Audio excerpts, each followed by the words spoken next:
이거 보세요. 아무것도 안 했어요. 그러면 선거 때가 되자 도저히 안 되겠는지 이재명이 당선될 것 같으니까 자기 국무총리 시절의 비서실장 이낙연 캠프의 공보단장을 윤석열 국힘당 윤석열을 지지하도록 만듭니다. 그래서 정운현 씨가 이쪽으로 갔어요. 그리고 자기를 지지하던 이낙연 캠프의 온라인 온라인 팀 전체를 아예 국힘당으로 가도록 만들었어요. 이재명을 제거해야 된다고 생각한 거죠. 그 민주당 사람들이 그 짓을 하고 있었어요. 친문 세력은 이재명을 일체 도와주지 않았습니다. 박광훈이서부터 시작해가지고 이 홍익표, 그다음에 뭐 서른이든 뭐 하여튼 이 친문 세력이라고 그 붙은 애들, 걔네들은 일체 도와주질 않았어요. 홍영표, 뭐 설훈 말할 것도 없고 전해철은 뭐 말할 것도 없고 일체 도와주진 않고 오히려 해방을 놓았죠. 그래도 통합하자고 민주당이 통합돼서 우리 같이 하자고 계속 얘기해. 이재명을 제거해야 된다. 문재인이 요 날짜를 잘 보세요. 한국일보 2021년 10월 12일이에요. 2021년 10월 12일. 10월 10일 날 민주당 경선이 대선 후보 경선이 끝났습니다. 그래서 이재명이 1등으로 당선이 확정됐어요. 근데 12일 날 이틀 후 문재인이 뭐라고 청와대에서 말하느냐. 대장동을 신속히 수사하라. 메시지를 보냈어요. 근데 참모들은 2번씩이나 만류했는데도 문재인이 밀어붙였습니다. 그래서 대장동 의혹에 관한 첫 메시지를 보냈습니다. 실체적 진실 규명에 총력을 기울이고 빨리 해라. 그래서 문재인과 이재명 조만간 만날 듯. 딱 1등으로 민주당의 공식적인 대선 후보가 됐는데 안 만납니다. 문재인이. 바로 그날 만나야 되잖아. 안 만납니다. 조만간 만날 듯. 그 뭐냐? 이 대선 캠페인 내내 대장동 그분이 누구냐? 이재명이라는. 김만배가 했던 녹취록, 정영학 그 녹취록이 있잖아. 거기에 나오는 그분 있는데 그분이 뭐냐? 그분이 누구냐? 이재명이라는 거야. 이재명이 몸통이라는 거지. 그런데 거기에 저수지가 있다는 거야. 이재명을 위한 저수지가 있다는 거야. 수십억이 아니라 수백억. 저수지가 있다. 이거 찾으면 다 나옵니다. 이게 지금.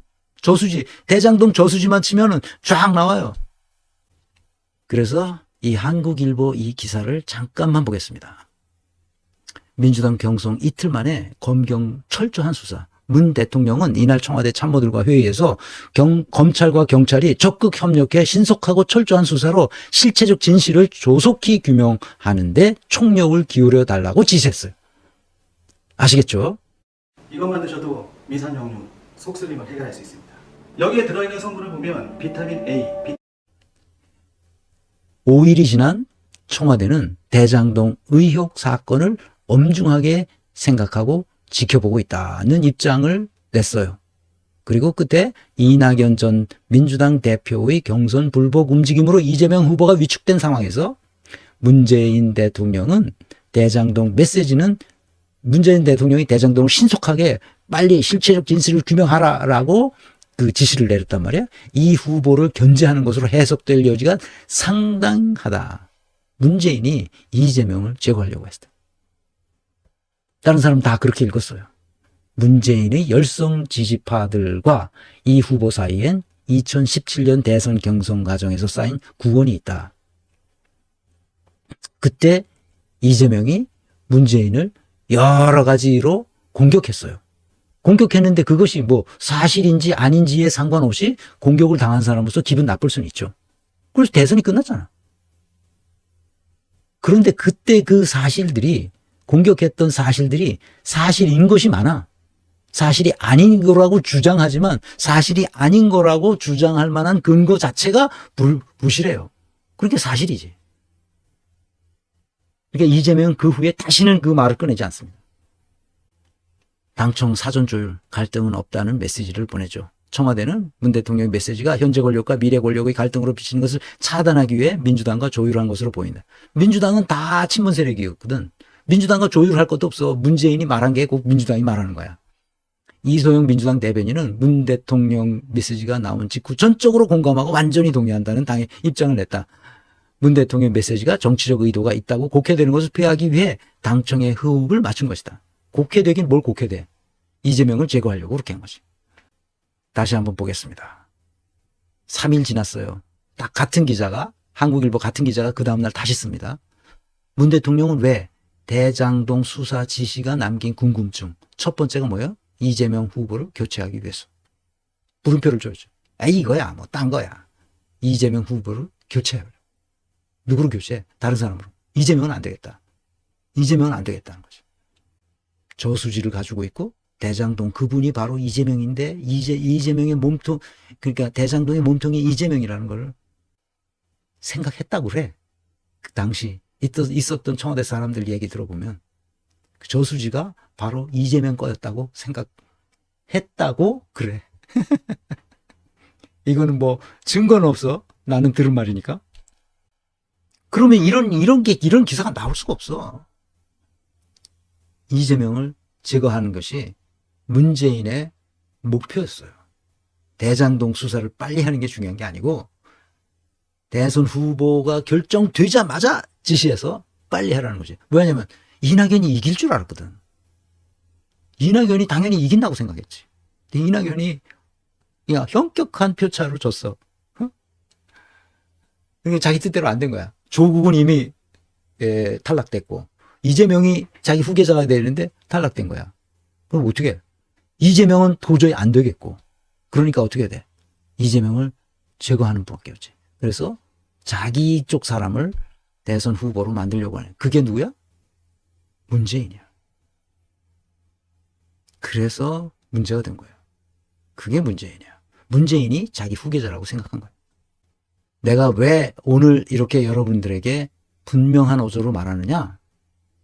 2023년 6월 24일. 그러니까 완전히 이제 다 끝나고 문재인이 한 1년 집권했을 때 1년간 미국에 갔다가 거기 낚시질 하고 뭐 책 한 권 썼는데 책 한 권 내가 그걸 보고 야, 이거는 조선일보 국제판 몇 개 갖다가 쓰면 쓸 수 있는 책을 하나 써놓고 뭐 어쩌고 저쩌고 뭐 이제 다시는 여러분을 떠나지 않겠습니다 하고 김포공항에서 뭐 어쩌고 저쩌고 한 거예요.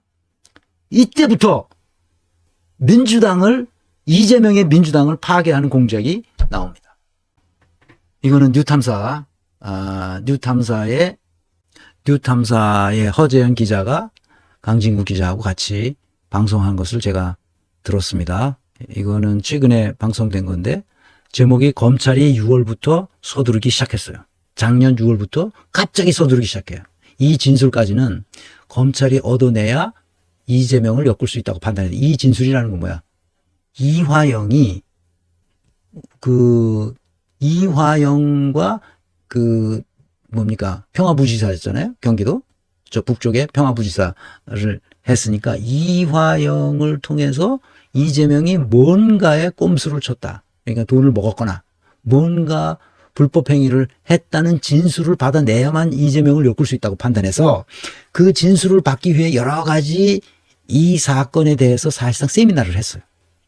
검찰이 어떤 의미인지 모르지만 아마도 이재명 지사의 체포동의안과 관련된 국회 일정과 관련된 것인데 6월부터 굉장히 수사를 서두르더라. 저한테 그것만 인정되면 끝나니까 나갈 것이라고 6월에 안부수가 이게 아태평화재단에 관련된 있는 사람이에요. 안부수가 직접 집중적으로 여기 와서 증언을 하면서 이런 상황이 반복됐다. 작년 6월부터. 그러니까 이낙연이 들어와서부터 이낙연이 귀국한 이후에 굉장히 빠르게 수사를 서둘렀다는 거예요. 그러니까 이화영입니다. 그런데 이화영 부지사의 지인이 최근에 4월 16일 날 인터뷰를 했어요. 인터뷰를 했는데 그 사람 말은 어떠냐 하면 이래요. A 변호사가 와서 뭐라고 얘기했는데 그게 이제 이게 나한테 필이 꽂힌 거야. 맞아, 이거 이렇다. 그렇다는 사실은 알고 있었는데 이것이 이제 말하자면 나한테 영감을 확 준 거죠. 2023년 6월께 그러니까 이낙연이 미국에서 돌아왔을 때죠. 검찰과 끈이 닿는 A 변호사가 이화영을 찾아왔고 검찰과 협의하라고 했다고 한다. A 변호사가 누구냐? 설모모. 이름은 다 알려줬어요, 이미. 설모모 변호사인데 이 사람이 그 70 몇 년생이야. 하여튼 그 젊은 변호사인데 이화영을 호남 사람이고 이화영을 찾아와서 검찰과 협의하라고 했다고 한다. A 변호사는 그 설모 변호사는 당에서 보내서 왔고 이재명 대표와도 입을 다 맞추고 왔다는 식으로 설득했다고 한다. 이화영을 그렇게 설득한 거지. 그 설 변호사가.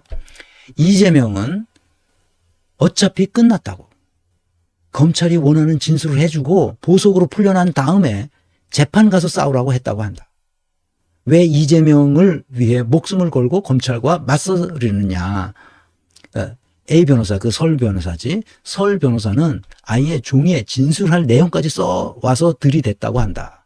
이것이 그 이화영의 지인이 인터뷰를 한 거야. 누구하고? 이 허재현 기자하고 인터뷰를 한 내용이지. 그제 누군지 알려주면 안 되기 때문에 지금 이렇게 그 문장으로 지금 말하는 거예요. 그래서 A 변호사가 중요해. A 변호사는 누구냐? A 변호사는 이낙연 지지자로 확인돼. 나중에 이 확인됐다는 말인데 사실은 이낙연의 뭐랄까 그 새로운 미래당 있잖아. 새로운 미래. 그 새로운 미래의 전략기획 팀장인가 그래. 그 설 변호사가 검사가 직접 설득을 했다더라. 처음에는 이것만 얘기해줘 하더니 그 다음 또 이재명이 알고 있다는 정도만 하라고 했다가 갈수록 요구사항이 점점 커지고 더 얘기해줘 하고 검사가 윗선에 가서 보고하면 자꾸 깨지고 돌아와서 더 받아오라고 압박을 받았다고 했다. 나중에 몇 월 며칠에 이재명에게 대북 송금 보고를 했는지 그거 좀 얘기해달라고 요구하고 계속 이화영의 사건을 조작하고 있는 거죠. 사건 조작죄가 그래서 있어야 돼요. 그러니까 압박을 해주고 이와 관련된 다른 기소돼서 구치소에 갇혀있던 다른 피의자들은 다 석방됐어요. 다 검찰이 원하는 대로 다 해줬거든. 근데 이화영만 안 하고 있거든. 그러니까 지금 이화영을 꼬시고 있는데 처음에는 이 A 변호사 그러니까 그 설 변호사가 와서 얘기해서 아니 이재명하고 다 그 입을 맞추고 왔다니까 그래? 그럼 나도 그 검찰이 원하는 대로 그 증거를 진술을 해주고 내가 풀려나면 되는 거 아니야? 그래서 풀려난 다음에 법원에 가서 싸우면 되는 거 아니야? 이렇게 생각했다는 거예요. 그래서 그 검찰이 원하는 대로 진술을 해준 거지. 그래서 그 부인이 도대체 자기 남편이 무슨 짓을 누가 이렇게 했길래 이렇게 한다고 지금 그래서 그 민주당에다가 편지를 보낸 거 아니에요. 수기를 써가지고 자기 남편이 지금 뭔가 잘못되고 있다. 뭔가 강요받고 있다. 뭔가 지금 심각하다. 이렇게 해서 보내서 다 알게 됐지. 그때는 왜 그랬는지 몰랐는데 지금 그 A 변호사가 이낙연 지지자인데 그 이낙연 그 새로운 미래의 거기서 당뇨로서 당직자로서 일하고 있다는 사실을 알게 된 거지. 그 사람이 그 사람이었다. 그러니까 이 사람은 검찰과 통하는 A 변호사라는 사람, 설 변호사는 검찰과 통하는 사람이고 검찰하고 다 끈이 다 있는 사람이고 근데 그 사람이 이낙연 밑에서 일하는 사람이야. 그러니까 이낙연은 지금도 뭔 얘기를 하냐. 미국에 갔다 와서 이재명을 제거하면 된다고 생각하는 거야.